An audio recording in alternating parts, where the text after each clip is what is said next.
Here we are today, day number, let me think, Monday. It's Monday. We're building the church, which I'll show you in just a minute, okay? And while we're going to go somewhere, okay? So bye.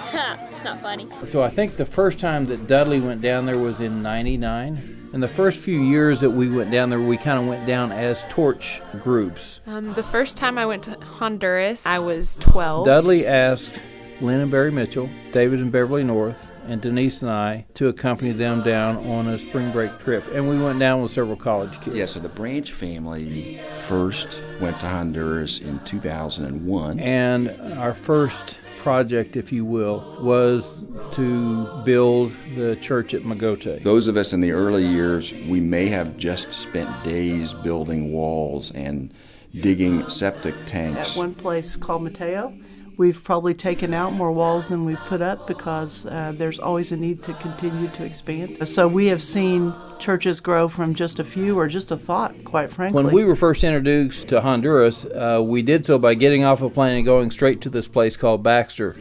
Baxter is a 13-acre school with some really magical-looking buildings. What I call it the Hogwarts of Honduras, for those people who know what that is. But Baxter is a school for training church leaders, for training preachers, and for basically giving kind of a center of Latin America in which people can come and get a Christian education and then return to their country or go on to another mission field. They have hundreds of Baxter graduates, very well-respected educational institution. My first trip to Honduras, Dudley took us out to this really large area of land and told us that this land had been purchased with the hopes of someday maybe building a boys' home there.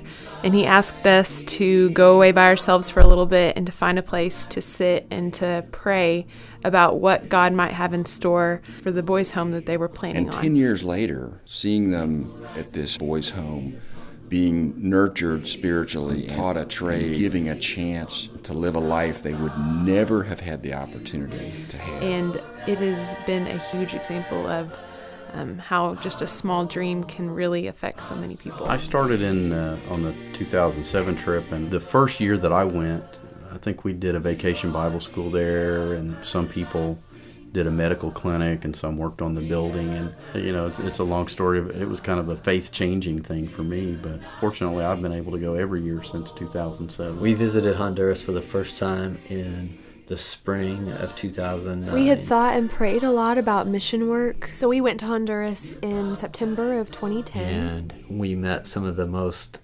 faithful, loving, genuine, hospitable people that I've ever met in my life. Memorial Road's involvement stems from the interest of a Baxter professor who had some Bible correspondence courses that he originally was involved with people in Cuba, and he made the comment to me that it was his dream to see Cubans come to Baxter and graduate.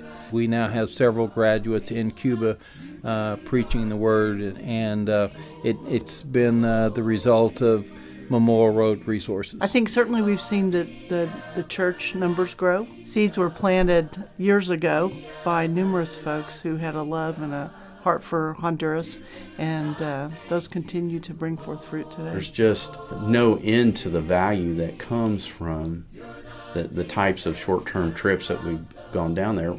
And it's probably primarily because in the minds of the people who go, it's not short-term. It's not like you go down there and they never enter your mind. You think about them every day. I mean, it was just an awakening for me to see that God is at work there and has been at work there for a long, long time.